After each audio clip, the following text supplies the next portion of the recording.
പ്രിയപ്പെട്ടവരെ, നിങ്ങൾ സുഖവും ശുഭവുമായിരിക്കുന്നല്ലോ.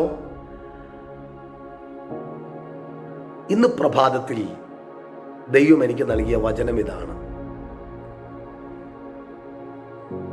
ദൈവപ്രവൃത്തികൾ നമ്മളിൽ നടക്കുവാൻ കഴിയാതെ അത് അകന്നു പോകുന്നതിൻ്റെ കാരണമെന്ന് നമ്മൾ പലപ്പോഴും പറയുന്ന വാക്കുകൾ പോരാട്ടമായിരിക്കാം, മന്ത്രവാദമായിരിക്കാം, ആഭിചാരമായിരിക്കാം, അല്ലെങ്കിൽ അയലോക്കക്കാർ ചെയ്യുന്നതായിരിക്കാം, അല്ലെങ്കിൽ മറ്റുള്ളവർ ചെയ്യുന്നതായിരിക്കാം എന്നൊക്കെ നമ്മൾ ചിന്തിക്കാറുണ്ടല്ലേ? ഒന്നുമല്ല കേട്ടോ. മത്തായിയുടെ സുവിശേഷം 3-5 ഒന്ന് വായിച്ചു നോക്കണേ. ചില ദൈവപ്രവർത്തികൾ നമ്മുടെ ജീവിതത്തിൽ നടക്കാതെ പോകുന്നത് നമ്മുടെ ഹൃദയകാഠിന്യ നിമിത്തമാണ്.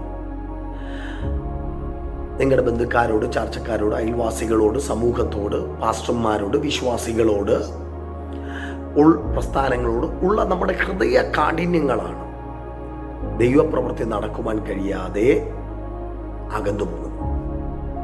ആയതിനാൽ നമ്മുടെ ജീവിതത്തിലെ ഹൃദയ കാഠിന്യങ്ങളെ ഇന്ന് പകൽ ഒന്ന് ദൈവത്തോട് പറഞ്ഞ്, ഒന്ന് അനുരൂപപ്പെട്ട് ദൈവത്തോട് പ്രാർത്ഥിച്ച്, കർത്താവേ, മുറിവുകളെ അവിടുന്ന് കരിക്കണമേ, എൻ്റെ ഹൃദയ മുറിവുകളെ കരിക്കണമേ. കുടുംബജീവിതത്തിൽ ഒത്തിരി മുറിവുകൾ സംഭവിച്ചിരിക്കാം, തലമുറകളിൽ നിന്ന് ഒത്തിരി മുറിവുകൾ സംഭവിച്ചിരിക്കാം, മാതാപിതാക്കളിൽ നിന്ന് നമുക്ക് മുറിവുകൾ സംഭവിച്ചിരിക്കാം, സഹോദരങ്ങൾ, രക്തബന്ധങ്ങൾ നമുക്ക് സംഭവിച്ചിരിക്കാം. ആമേൻ. ആ മുറിവുകളെയൊക്കെ ഒന്ന് യേശുവിൻ്റെ രക്തത്താൽ ഒന്ന് കഴുകി വെടിപ്പാക്കാം. ആ മുറിവുകളൊന്ന് ഉണങ്ങട്ടെ.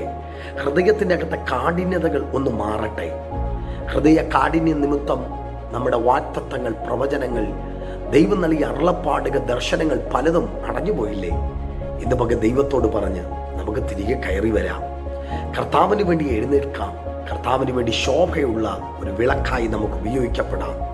ആയതിനാൽ നമ്മുടെ ഹൃദയ കാഠിന്യങ്ങളെ പുറത്താക്കാം.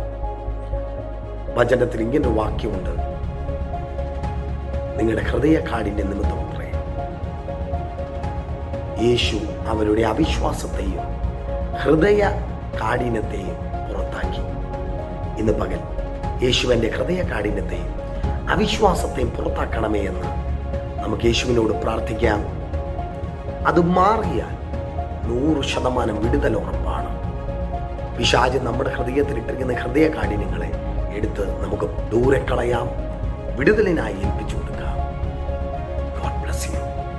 In Jesus' name.